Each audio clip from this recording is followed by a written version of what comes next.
ನಿನ್ನೆಗೋದು ಬಿದ್ದು ಹೋಗ. ಏನು ಬಂದಕ್ಕೆ ಅತ್ತೆ ಅತ್ತೆ ಅಂತ ಬಡ್ಕೊಂತ ನೆಗೋದು ಬಿದ್ದು ಒಂದೊಂದೇ ತಾಂಡೋಗ್ಬಿಟ್ಟು ನೀರಿಲ್ಲ ಕೆರೆಗೆಸ್ಬಿಡ್ತೀನಿ. ನಿನ್ನೆಗೋದು ಬಿದ್ದು ಹೋಗ. ಅಲ್ಲೋಡ ಅಲ್ಲೋಡ ಹೆಂಗ್ ಬಡ್ಕೊಂತ ಆಯ್ತದು ಅಪ್ಪೆ ಅಪ್ಪೆ ಅಂತ. ತುಂಬೆ ಗಿಡಕ್ ನೇಣ್ ಹಾಕ್ಬಿಡ್ತೀನಿ. ನಿನ್ನೆಗೋದು ಬಿದ್ದು ಹೋಗ. ಹುಟ್ಟಬಾರ್ದ್ರಿ, ಹುಟ್ಟಬಾರ್ದು. ಮನುಷ್ಯರಾಗಿ ಮಾತ್ರ ಹುಟ್ಟಬಾರ್ದು. ಮನುಷ್ಯರಾಗಿ ಹುಟ್ಟಿದ್ರು ಪರವಾಗಿಲ್ಲ, ಬ್ರಾಹ್ಮಣರಾಗಿ ಹುಟ್ಟಬಾರ್ದು. ನೋಡಿ, ಬ್ರಾಹ್ಮಣರಾಗಿ ಹುಟ್ಟಿದ್ರು ಪರವಾಗಿಲ್ರಿ, ಮದುವೆ ಮಾಡ್ಕೋಬಾರ್ದು. ಮದುವೆ ಮಾಡ್ಕೊಂಡ್ರು ಪರವಾಗಿಲ್ಲ, ಎರಡೆರಡು ಮಾಡ್ಕೋಬಾರ್ದು. ನೋಡಿ, ಬಡ್ಕೊಂಡೆ ನಮ್ಮ ಅಮ್ಮನಿಗೆ, ಅಮ್ಮ ನನಗೆ ಮದುವೆ ಬೇಡ ಅಂತ. ಬಿಡ್ತಾಳ ನಮ್ಮಮ್ಮ, ಅಯ್ಯೋ ಮಗನೇ ಸುಬ್ಬ ಸುಬ್ಬ ಭಟ್ಟ, ನಾನು ಮೇಲಕ್ಕೆ ಹೋದ್ರೆ ಯಾರೋ ನನಗೆ ಅಂತ ಹೇಳಿ ಮದುವೆ ಮಾಡಿದ್ರೆ ಇವನ್ ನೆಗೆದು ಬಿದ್ದು ಹೋಗ. 3 ವರ್ಷ ಆದ್ರೂ ಆಕೆ ಮೊದಲನೇ ಹೆಂಡತಿ ಹೊಟ್ಟೆನಲ್ಲಿ ಒಂದು ಹೆಗ್ನದ ಮರಿ ಹುಟ್ಟೋದು ಬೇಡವೇ ಇವನು ಮನೆ ಹಾಳಾಗ. ಹಾಗೆ ಹೀಗೆ 3 ವರ್ಷ ಕಳೆದ್ರು ಸುಮ್ಮನೆ ಬಿಡ್ಬೇಕಾ ನಮ್ಮಮ್ಮ? ಮತ್ತೆ ಶುರು ಮಾಡ್ಕೊಂಡ್ಲು. ನೋಡಿ, ಮಗನೇ ಸುಬ್ಬ ಸುಬ್ಬ ಭಟ್ಟ, ನನ್ನ ಪಿಂಡ ಹಾಕೋರು ಯಾರೋ, ಇನ್ನೊಂದು ಮದುವೆ ಮಾಡ್ಕೊಳ್ಳೋ ಅಂತ ಹೇಳಿದ್ಲು. ಆಕೆ ಮಾತನ್ನ ಉಳಿಸ್ಕೋ. ಮದುವೆ ಮಹಳಿ ಮನೆ ಮೇಲಿರೋ ಧನಲಕ್ಷ್ಮಿ ಕಟ್ಕೊಂಡೇರಿ, ಇವನು ಮನೆ ಹಾಳಾಗ. ಬೇಡವೇ ಬೇಡವೇನ್ರಿ? ನೋಡ್ತೀನಿ ಈ ಕಡೆಯಿಂದ ಬರ್ತಾ ಅವಳೆ ಇವಳು ಹೀಗೆ, ರೀ ನಿನ್ನ ಮನೆ ಹಾಳಾಯ್ತು. ಏನೇ ಅದು ರೀ? ರೀ ಏನು ಬೊಗಳೆ ರೀ ರೀ ಅಂತ? ಏನೇ ಅದು? ನನಗೆ 6 ತಿಂಗಳು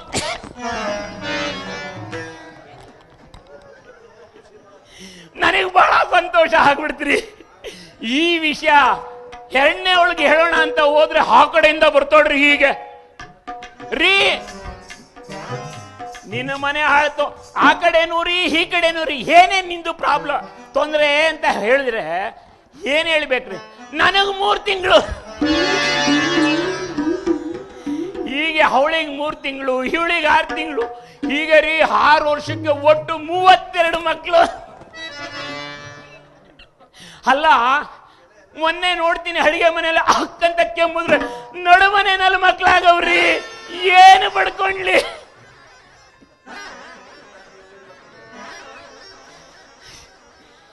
ಯಾವ್ಯಾವ ಹೆಸರಿಟ್ಟಿದೀವಿ ನಾವು ಒಂದೂ ಗೊತ್ತಿಲ್ಲ. ನೋಡಿ ಅಲ್ಲೆಲ್ಲ ಕೂತವ್ ನೋಡಿ, ಅಪ್ಪ ಅಂದ್ರೆ ಮಾತ್ರ ಅಂತೀನಿ. ಇವನ್ಯಾಗೋದು ಬಿದ್ದೋಗ ಹಾಳಾದವನು. ಶುಭ ಕಾರ್ಯಕ್ಕೆ ಹೋಗ್ಬೇಕು, ವೇಳೆ ಹಾಕ್ತಾ ಇದೆ, ಎಲ್ಲ ಹಾಳೋಗ್ಬಿಟ್ಟ ನನ್ನ ಶಿಷ್ಯ. ಇಲ್ಲಿ ಅವನು ಮನೆ ಹತ್ರ ಹೋಗಿ ನೋಡ್ಕೊಂಡು ಬರ್ತೀನಿ.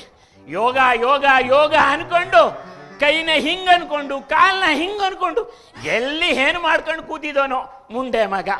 ಹೋಗಿ ನೋಡ್ಕೊ ಬರ್ತೀನಿ ಅವನು ಮನೆ ಹತ್ರ. ನಿನ್ನಾಗೋದು ಬಿದ್ದು ಹೋಗ.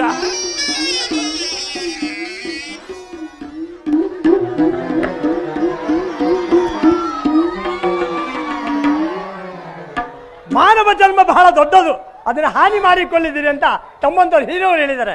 ಅದರಲ್ಲೂ ಮಾನವೀಯತೆ ಬಹಳ ದೊಡ್ಡದು. ನೋಡಿ, ಪ್ರಪಂಚದಲ್ಲಿ ಮಾತೆಯಂದರಿಗೆ ಬಹಳ ಮಹತ್ತರವಾದ ಸ್ಥಾನವನ್ನು ಕೊಟ್ಟಿದ್ದಾರೆ ದೇವರು.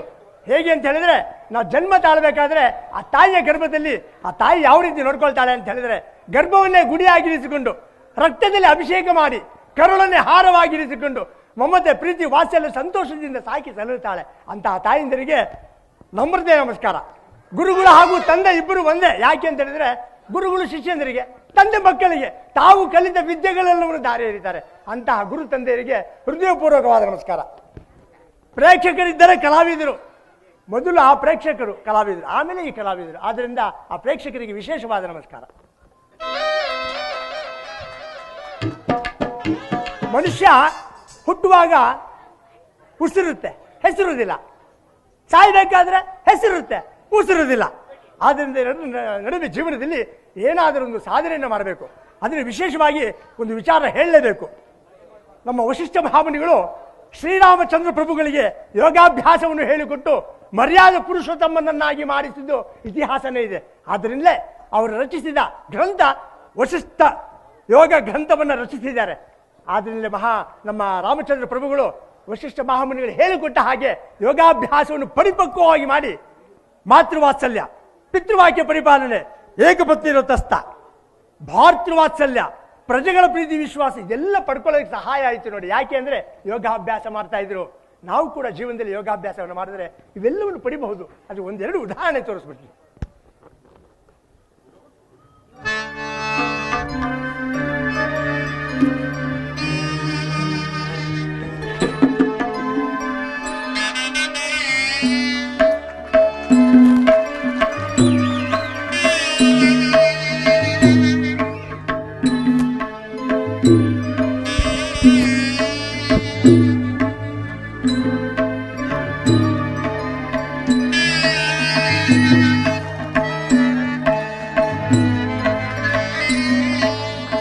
ಆಹಾ, ಯೋಗಾಭ್ಯಾಸವನ್ನು ಮಾಡಿಬಿಟ್ರೆ ಮೈಯಲ್ಲಿ ನರನಾಡಿಗಳೇ ಚಚ್ಕೊಂಡ್ಬಿಡುತ್ತೆ. ತಾವು ಕೂಡ ಕುಳಿತಿದ್ದ ಯೋಗಾಭ್ಯಾಸವನ್ನು ಮಾಡಬಹುದು. ಹೇಗೆ ಅಂದರೆ ಮನುಷ್ಯನಲ್ಲಿ 72,000 ನರನಾಡಿಗಳು ಓಡಾಡ್ತಾ ಇರುತ್ತೆ. ಇಲ್ಲಿಂದ ಪ್ರಾರಂಭ ಆಗುತ್ತೆ. ಅವಾಗ ಅವ್ರು ಚಪ್ಪಾಳೆ ಹೊಡಿತಾ ಇದ್ರೆ ಕಲಾವಿದರಿಗೆ ಪ್ರೋತ್ಸಾಹ, ನಿಮಗೆ ಪುನರುತ್ಸಾಹ, ಚಪ್ಪಾಳೆ ಬರ್ತಾ ಇದೆ ಅವಾಗ.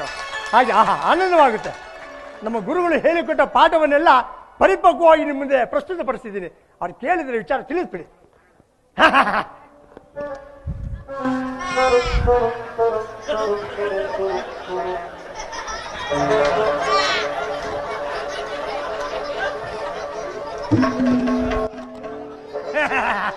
ನಿನ್ನ ಮನೆ ಹಾಳಾಯ್ತು. ಯಾಕೆ ಯಾಕೆ ನೀನ್ ಬರೀ ಯೋಗ ಯೋಗ ಯೋಗ ಅನ್ಕೊಂಡು ಹಿಂಗಾಗೋದೆ, ನಾನು ಭೋಗ ಭೋಗ ಭೋಗ ಅನ್ಕೊಂಡು ಹಿಂಗಾಗೋದೆ. ಅಷ್ಟೇ ವ್ಯತ್ಯಾಸ. ಹಲ್ಲೋಡು ಬಡ್ಕತಾ ಇದ್ದಾವೆ. ವಿಚಾರ ಏನು? ನಿಮ್ ಮನೆ ಹತ್ರ ಹೋಗಿದ್ದೆ ಕಣಯ್ಯ. ಎಲ್ಲಿ ಹಾಳಾಗಿ ಹೋಗಿದ್ದೆ ನೀನು? ನಮ್ಮ ಮನೆ ಹತ್ರ ನೀವು ಹೋಗಿದ್ರ? ಹೌದು. ನಿಮ್ಮ ಆಕೆ ಅವರು ನನ್ನನ್ನ ಕರೆದು ನಡು ಮನೆಯಲ್ಲಿ ಚಾಪೆ ಹಾಸಿ, ಗುರುಗಳೇ ಕುಳಿತುಕೊಳ್ಳಿ ಅಂತ ಹೇಳಿ ಹಸಿ ಹಾಲಿಗೆ ಬಿಸಿ ತುಪ್ಪ ಬೆರೆಸಿ ಗುರುಗಳೇ ತೆಗೆದುಕೊಳ್ಳಿ ಅಂತ. ಅದೇ ಏನಮ್ಮ ಏನು ಮಕ್ಕಳು ಮರಿ ಯಾರು ಇಲ್ವಾ ನಿನ್ಗೆ ಅಂತ ಕೇಳಿದ್ರೆ, ಇಲ್ಲ ಗುರುಗಳೇ ನಮ್ಮ ಮನೆಯವರು ಮಕ್ಕಳು ಮರಿ ಬಗ್ಗೆ ಚಿಂತನೆ ಮಾಡ್ತಾ ಇಲ್ಲ ಅಂತ ಹೇಳ್ಬಿಟ್ಲ ಕಣಯ್ಯ. ಅದಕ್ಕೆ ನೀವೇನ್ ಹೇಳಿದ್ರಿ? ನಾನೇನು ಹೇಳಿದೆ, ಅಲ್ಲಮ್ಮ ನಿನ್ ಪಾಲಿಗೆ ನಾನೇನ್ ಸತ್ತೋಗಿದ್ದೀನ? ನಿನ್ನ ಗಂಡನಿಗೆ ಹೇಳಿ ಕರ್ಕೊಂಡು ಬಾ, ನಮ್ಮನೆ ಮುಂದೆ ಜಗತಿ ಇದೆಯಲ್ಲ, ಹಳ್ಳಿ ಮರ ಇದೆಯಲ್ಲ, ಆ ಜಗತಿ ಹತ್ರ ಬಂದು ತಣ್ಣೀರ್ ಸ್ನಾನ ಮಾಡಿಕೊಂಡು ಆ ಹಳ್ಳಿ ಮರನ 3 ಪ್ರದಕ್ಷಿಣೆ ಹಾಕು, ನನ್ನ ಪಂಚಾಯತ್ ತಗಲಿ, ನಿನಗೆ ಮಕ್ಕಳು ಆದ್ರೂ ಆಗ್ಬೋದು ಅಂದೆ. ಸುಮ್ಮನೆ ಸಾಕು, ಪಂಚ ತಗ್ಲಿದ್ರೆ ಮಕ್ಕಳು ಆಗ್ಬಿಡ್ತಾವಂತೆ. ಇವಾಗಲೇ ಈ ಕೋಟಿಗಳು ಲೆಕ್ಕ ಹಾಕಕ್ಕಾಗ್ತಾ ಇಲ್ಲ. ಪಂಚತಾಗಿ ಮಕ್ಕಳು ಆಗ್ಬಿಟ್ರೆ ಅಷ್ಟೇ ಪ್ರಪಂಚ ಪ್ರಳಯ ಆಗ್ಬಿಡುತ್ತೆ. ಸುಮ್ಮನೆ ನನಗೆ ಮಕ್ಕಳು ಆಗಿಲ್ಲದೆ ಹೋದ್ರೂ ಚಿಂತೆ ಇಲ್ಲ. ಆಕೆಗೆ ನಾನು ಮಗು, ನನಗೆ ಆಕೆ ಮಗು ಆಗಿರ್ತಾನೆ, ಅಷ್ಟೇ ಸಾಕು ಅಲ್ವೇ? ವಿಚಾರ ಏನು?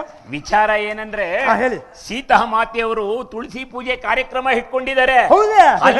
ಅಲ್ಲಿಗೆ ಹೋದ್ರೆ ಒಳ್ಳೊಳ್ಳೆ ಸಿಹಿಯಾದ ಭೋಜನ, ಬಹುಮಾನ ಎಲ್ಲ ಸಿಗುತ್ತೆ. ಎಂತ ರುಚಿ ನೋಡು ಅರಗೋರು ಭಜನೆ ಮಾಡು,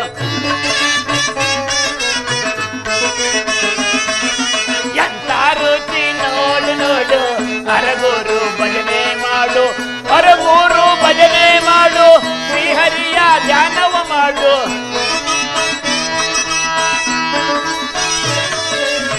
ಅರಗೂರು ಭಜನೆ ಮಾಡು, ಶ್ರೀಹರಿಯ ಧ್ಯಾನವ ಮಾಡು. ಎಂತ ರುಚಿ ನೋಡು ಅರಗೂರು ಭಜನೆ ಮಾಡು.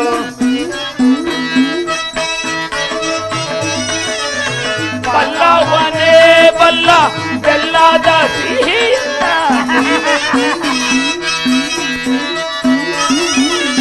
ಬಲ್ಲವನೇ ಬಲ್ಲ ಬೆಲ್ಲದ ಸಿಹಿಯನ್ನ, ಬಲ್ಲಾದಿದ್ದರೆ ಅವನು ಮಾನವನೇ ಅಲ್ಲ, ಬಲ್ಲಾದಿದ್ದರೆ ಅವನು ಮಾನವನೇ ಅಲ್ಲ. ಎಂತ ರುಚಿ ನೋಡು ಅರಗೋರು ಭಜನೆ ಮಾಡು, ಎಂತ ರುಚಿ ನೋಡು ಅರಗೋರು ಭಜನೆ ಮಾಡು, ಅರಗೋರು ಭಜನೆ ಶ್ರೀಹರಿಯ ಧ್ಯಾನವ ಮಾಡು. ಅರಗೂರು ಭಜನೆ ಮಾಡು, ಶ್ರೀಹರಿಯ ಧ್ಯಾನವ ಮಾಡು.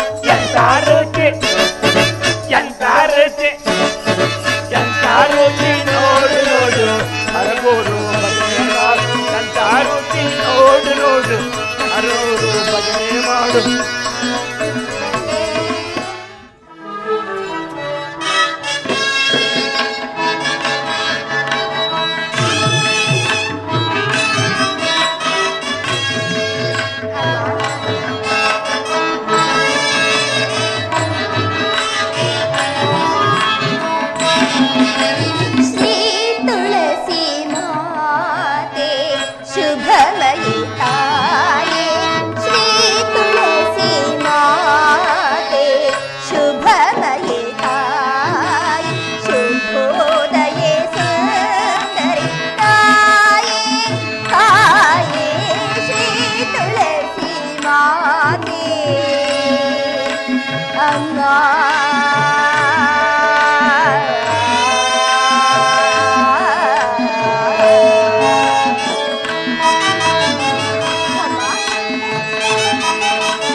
ಮಾನ್ವಿತೆ ಮಂಗಳಾಂಗೆ ಶುಭಾಂಗೆ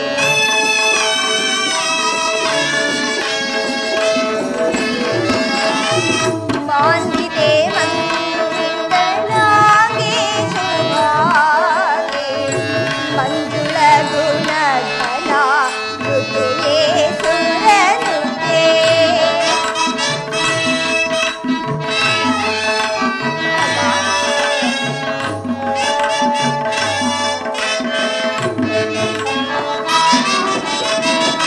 ಮಾನ್ವಿತೆ ಮಂಗಳಾಂಗೆ ಶುಭಾಂಗೆ ಮಂಜುಳ ಗುಣಧನ ಮೃದುಯೇ ಸುರನುತೆ ಭಾಗ್ಯಪ್ರದಾತೆ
ಅಮ್ಮ ಜಗನ್ಮಾತೆ, ಈ ದಿನ ನನ್ನ ಸ್ವಾಮಿಯ ಪಟ್ಟಾಭಿಷೇಕ ಮಹೋತ್ಸವವು. ಈ ಶುಭ ಸಮಯದಲ್ಲಿ ನಮ್ಮೆಲ್ಲರನ್ನೂ ಹರಸುತ್ತಾಯಿತು. ಎಂತಹ ಹರ್ಷದ ಸುದಿನವಿದು. ಈ ದಿನ ಬ್ರಾಹ್ಮಣೋತ್ತಮರಿಗೆ ದಾನ ಧರ್ಮಾದಿಗಳನ್ನು ಮಾಡಿ ಅವರ ಕೃಪಾಶೀರ್ವಾದವನ್ನು ಪಡೆದು ಕೃತಾರ್ಥಳಾಗುವೆನು.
ಹರುಷವು ಸೂಚಿಸುವುದು ನನಗೆ.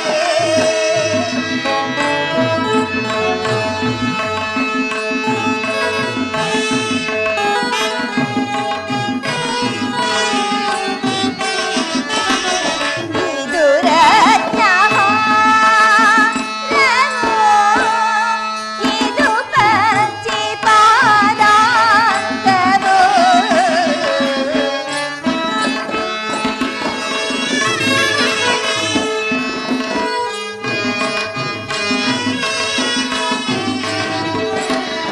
ಇದು ರತ್ನಹಾರವೋ, ಇದು ಪಂಚಿಪಾದಾಂಗವೋ, ಹರುಷದಿ ನೀಡುವೆವು ಸುರರಿಗೆ ನಾ.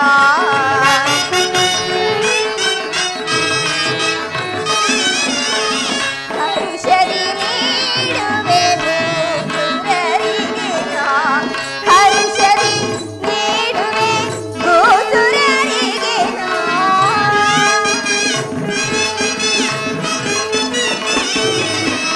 ಹರುಷದಿ ನೀಡುವೆ ಗೋಸುರರಿಗೆ ನಾ.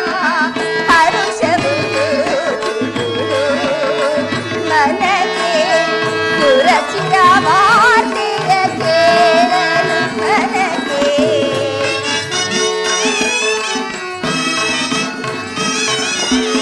ಸುರಚಿರ ವಾರ್ತೆಯ ಕೇಳಲು ನನಗೆ. ಹರುಷವು ಸೂಚಿಸುವುದು ನನಗೆ.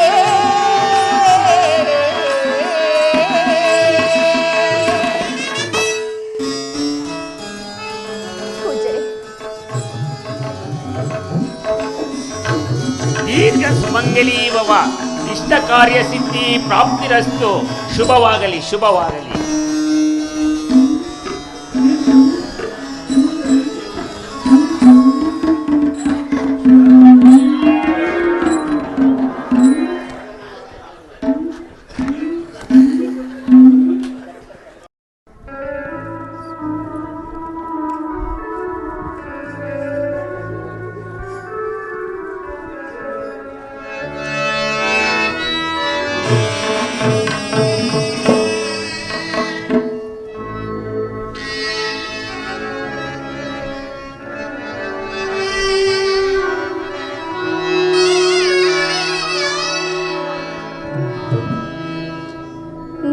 ಭುವನವನಿತೆ ಮುಡಿದ ಮಲ್ಲಿಗೆಯೋ,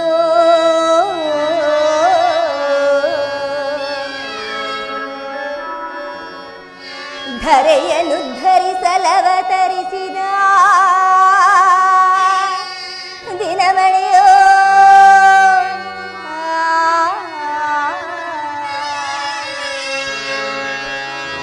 ರಾಮ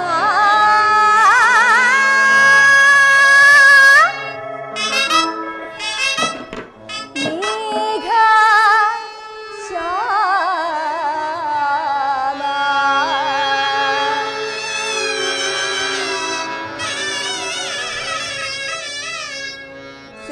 ಸುವಿಚಾರಶೀಲ ನೀಲಕುಂತಳ ವಿಶಾಲ ಕಾಲ.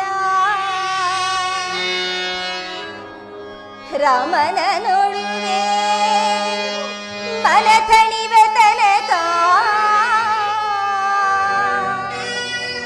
ಶ್ರೀರಾಮನಿಗಿಡುವೆ ಕಸ್ತೂರಿ ತಿಲಕ. ಕಸ್ತೂರಿ ತಿಲಕ.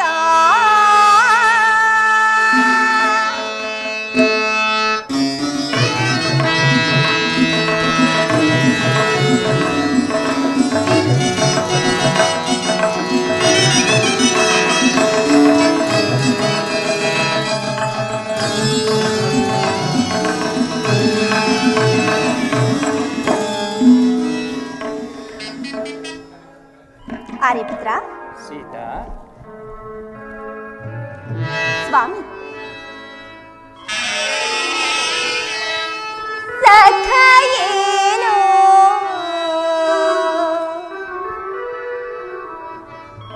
ಸ್ವಾಮಿ ಸೀತಾ ಪ್ರಭು ಸೀತಾ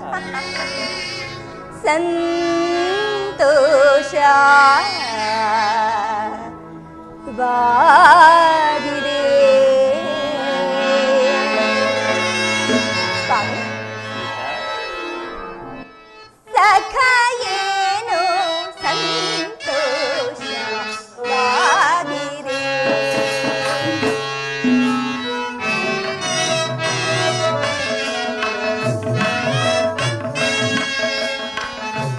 ಸಖ ಏನು ಸಂತೋಷವಾಗಿದೆ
ಏನು ಸ್ವಾಮಿ, ಈ ದಿನ ತಮಗೆ ಪಟ್ಟಾಭಿಷೇಕ ಮಹೋತ್ಸವ.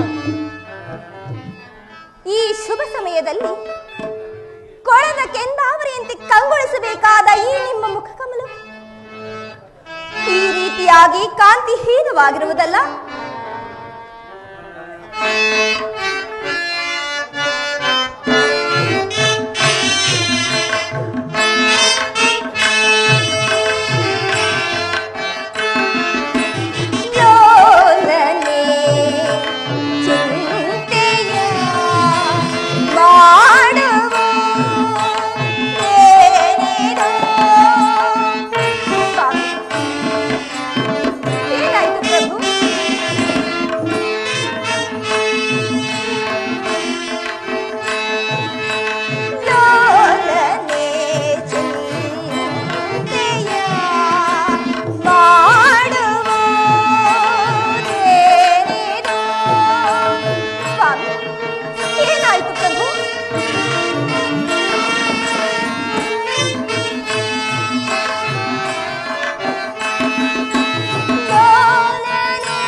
ಏನಾಯಿತು ಸ್ವಾಮಿ?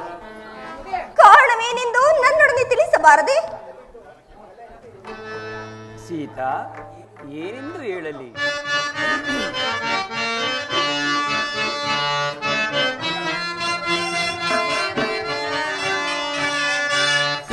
ದಶರಥ ದಾನ ಸೊತ ಭರತನಿಗೆ ರಾಜವಲ್ಲ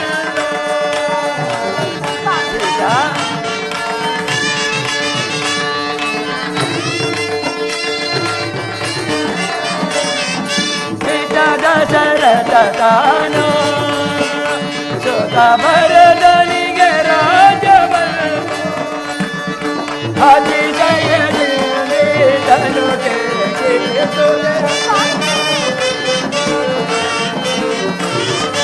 ಅತಿಶಯದಲ್ಲಿ ತನು ಸೇನ ಸರಸೀರು ಕಮುಗಿಯಳೆ ಸಕಿನ ಸೇನ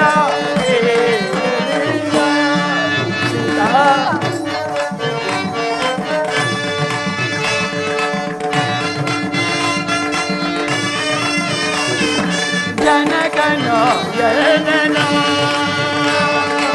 ಒಳಗೆ ಬೋಧೆಯೋ ಮಮ ಜನಕನು ಜನನೋ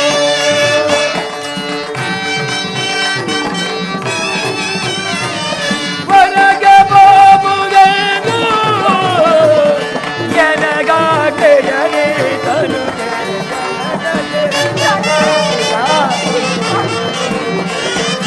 ಜನಗಾಕೆಯೇ ತನುಗೆ ಜನಗ ಸೇನ ಬೇಡಲಿಲ್ಲ ಸರಸೀರು ಗಮಗಿಯಳೆ ಸಗಿನ ಸೇನ ಬೇಡಲಿಲ್ಲ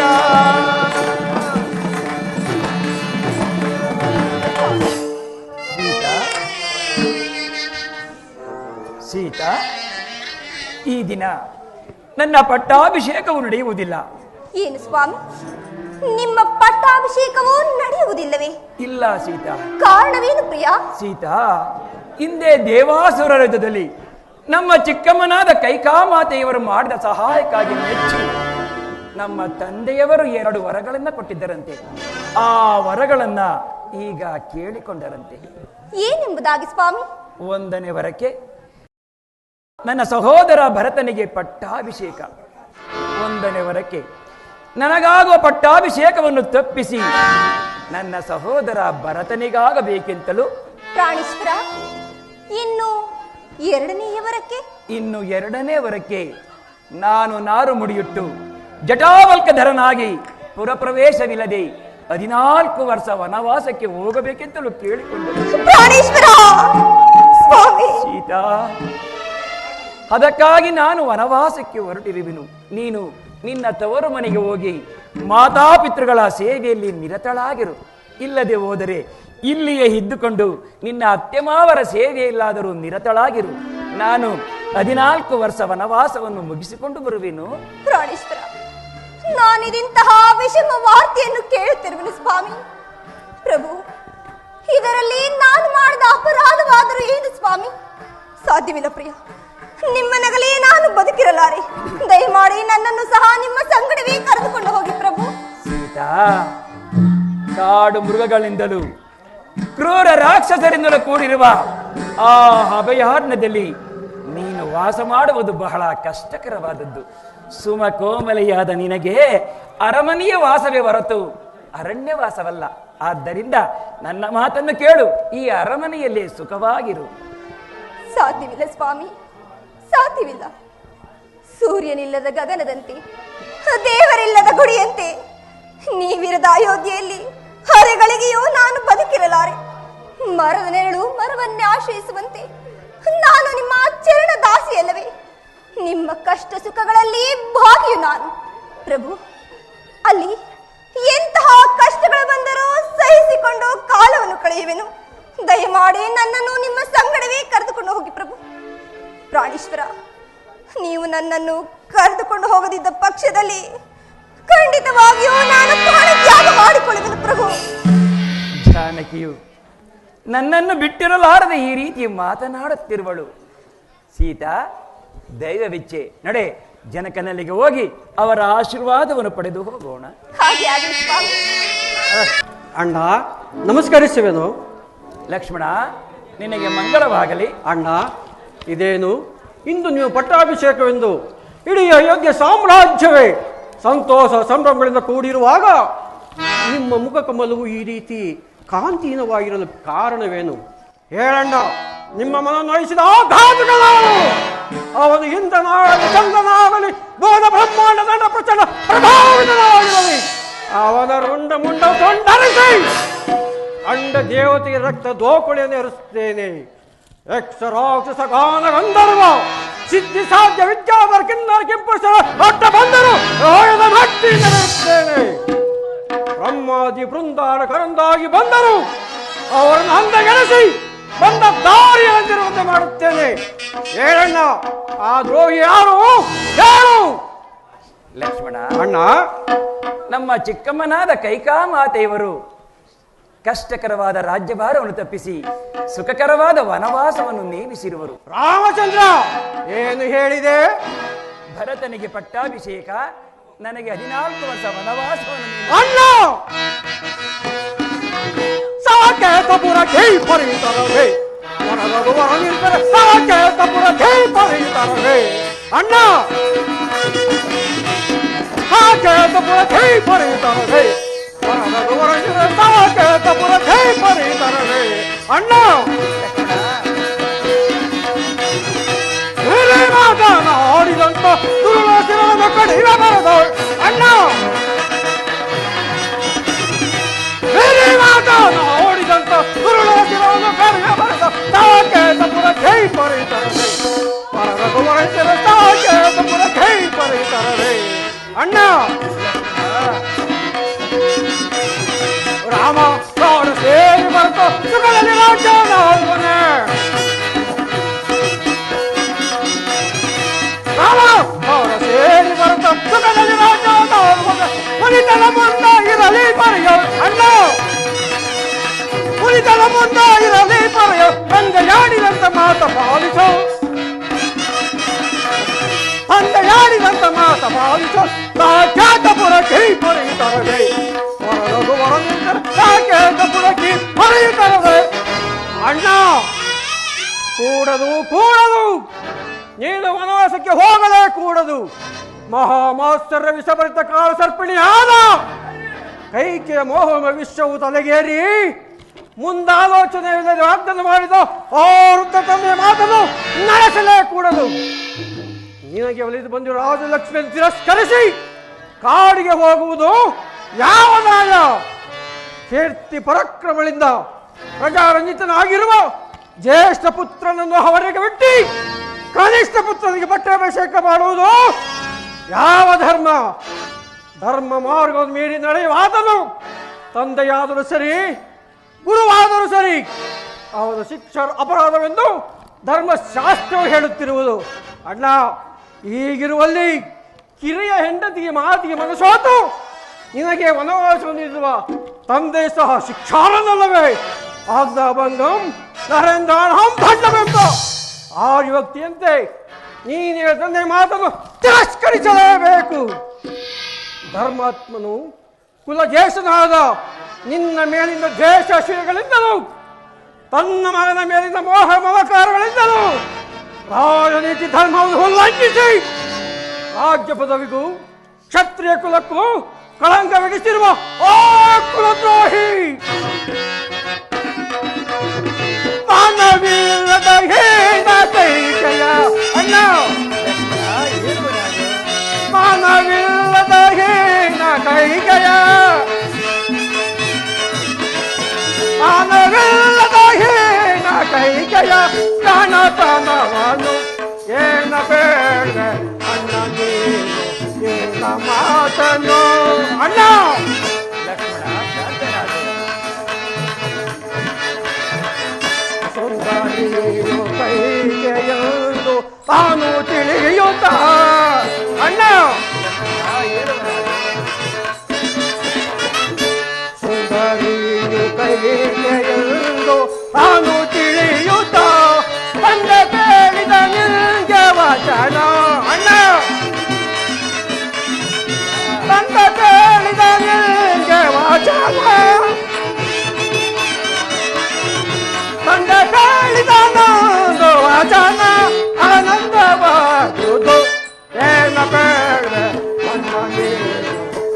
ಮಾತನು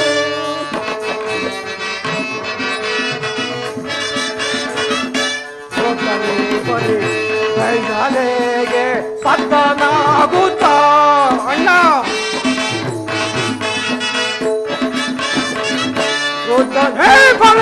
ಕೈಗಾಲೆಗೆ ಪತನಾಗುತ್ತ ಯುದ್ಧದಲ್ಲಿ ಭರತನನು ಅಣ್ಣ ಯುದ್ಧದಲ್ಲಿ ಭರತನನು ಯುದ್ಧದಲ್ಲಿ ಭರತನನು ಗೆದ್ದು ಬರುವೆನು ಬೇಡ ಬೇಡ ಅಣ್ಣ ನೀನ ಮಾತನು ಏನ ಮಾತನು ಏನ ಮಾತನು ಅಣ್ಣ ನೀನಿರುವಾಗಲೇ ಈ ರಾಜ್ಯವನ್ನು ಮತ್ತೊಬ್ಬರು ಆಳುವುದೆಂದರೇನು? ಇದಕ್ಕೇನಾದರೂ ಭರತನ್ನು ಪ್ರತಿಭಟಿಸುವುದಾದರೆ ಬರಲಿ, ನನ್ನ ಮುಂದೆ ತಕ್ಕ ಪ್ರತಿಕ್ರಿಯೆಗಳನ್ನೇ ಮಾಡಿಬಿಡುತ್ತೇನೆ. ಲಕ್ಷ್ಮಣ, ಅಣ್ಣ ಪಿತೃವಾಕ್ಯ ಪರಿಪಾಲನೆ ಮಾಡುವುದು ಸುಪುತ್ರರಾದ ನಮ್ಮಗಳ ಕರ್ತವ್ಯವಲ್ಲವೇ? ಈ ಕಾಲದಲ್ಲಿ ನೀನು ದುಡುಕಬಾರದು, ಶಾಂತನಾಗು. ಅಣ್ಣ, ಧರ್ಮಾಜ್ಞನಾದ ನಿನ್ನ ಮಾತಿಗೆ ಪ್ರತಿ ಹೇಳ್ತೀನಿ ಎಂದು ಭಾವಿಸಬೇಡ. ಚಿಕ್ಕಂದಿನಲ್ಲೂ ನಿಮ್ಮನ್ನು ಒಂದು ಅರಗಳಿಗೂ ಸಹ ಬಿಟ್ಟು ಇದ್ದವನಲ್ಲ. ಈಗ 14 ವರ್ಷಗಳ ಕಾಲ ನಿಮ್ಮನ್ನು ಬಿಟ್ಟಿರಲು ಸಾಧ್ಯವಿಲ್ಲ ಅಣ್ಣ, ಸಾಧ್ಯವಿಲ್ಲ. ಆದ್ದರಿಂದ ನನ್ನನ್ನು ಸಹ ನಿಮ್ಮನ್ನು ವನವಾಸಕ್ಕೆ ಕರೆದುಕೊಂಡು ಬಂದು ಬೇಡಿಕೊಳ್ಳುವೆನು. ಲಕ್ಷ್ಮಣ, ಅಣ್ಣ, ಜಾನಕಿಯು ನನ್ನ ಸಂಗಡ ವನವಾಸಕ್ಕೆ ಹೊರಟಿರುವಳು. ಈಗ ನೀನು ಬಂದರೆ ಇಲ್ಲಿ ಮಾತಾಪಿತೃಗಳ ಸೇವೆಯನ್ನು ಮಾಡುವರ್ಯಾರು? ಅಲ್ಲದೆ ಭರತನ ರಾಜ್ಯಭಾರ ಕ್ರಮವನ್ನು ಎಚ್ಚರಿಕೆಯಿಂದ ನೋಡಿಕೊಳ್ಳುವರ್ಯಾರು? ಅಣ್ಣ, ಮಾತಾ ಪಿತೃಗಳ ಸೇವೆ ಮಾಡಲು ಭರತ ಶತ್ರುಘ್ನರಿಲ್ಲವೇ? ಇನ್ನು ಭರತ ರಾಜಕ್ರಮ ನೋಡಿಕೊಳ್ಳಲು ದುಷ್ಟ ಕೈಗೆ ಇಲ್ಲವೇ? ಸೀತಾರಾಮರ ಸೇವೆ ಮಾಡಿಕೊಂಡರು ನನಗೆ ಅನುಜ್ಞೆಯನ್ನು ಕೊಡುವಣ್ಣ. ಲಕ್ಷ್ಮಣ, ಹಾಗೆ ಆಗಲಿ. ನಡೆ, ಹೋಗೋಣ. ಜನಕನಲ್ಲಿಗೆ ಹೋಗಿ ಅವರ ಆಶೀರ್ವಾದವನ್ನು ಪಡೆದು ಹೋಗೋಣ, ಬನ್ನಿ. ಆಗಬಹುದು ಅಣ್ಣ.